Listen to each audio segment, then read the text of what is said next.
நம்ம எல்லாமே சொல்லியிருப்போம், ஆனால் செஸ் எப்படி விளாட்றதுன்னு சொல்லியிருக்க மாட்டோம். சில பேருக்கு வந்து செஸ்ஸே விளாட தெரியாது. ஸோ கஸ்டம் பொசிஷனில் இருக்கும்போது பான் வந்து 2 ஸ்டெப் மூவ் ஆகும், அப்புறம் வந்து 1 ஸ்டெப் தான் மூவ் ஆகும். ஸோ நெக்ஸ்ட்டு வந்து நைட்டு கடைசி போய் குயின் ஆயிரும். நைட்டு வந்து எல் ஷேப்பு 4 ஸ்டெப்ஸ் போகும். ஸோ இந்த மாதிரி எல்லா பக்கமும் போகும். ஸோ நீங்கள் நவுத்துறதை பொறுத்து இருக்குது.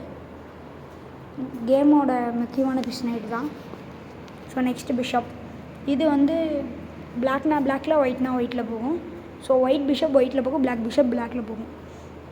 ஸோ பாருங்கள், நான் ரெண்டுமே உங்களுக்கு எக்ஸ்பிளைன் பண்ணியிருப்பேன், அதை பார்த்துக்கோங்க. நெக்ஸ்ட்டு வந்து ரூக்குன்னா ஸ்ட்ரைட்டு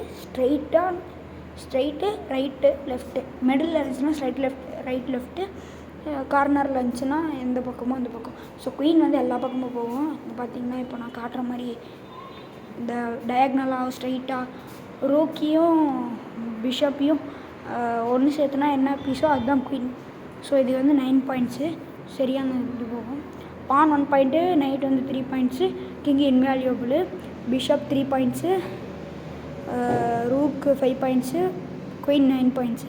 ஸோ வந்து இதுதான் போர்டோட அரேஞ்ச்மெண்ட், நல்லா பார்த்துக்கோங்க. அப்புறம் ஃபார்மேட்டு எப்படின்னு சொல்லித்தரேன். இப்போ ஃபர்ஸ்ட் வந்து நம்ம குதிரை எடுத்துகிட்டு வரோம்.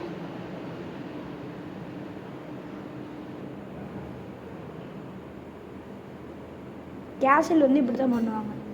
ஸோ நெக்ஸ்ட்டுனா நான் ஃபார்மேட் சொல்கிறேன்.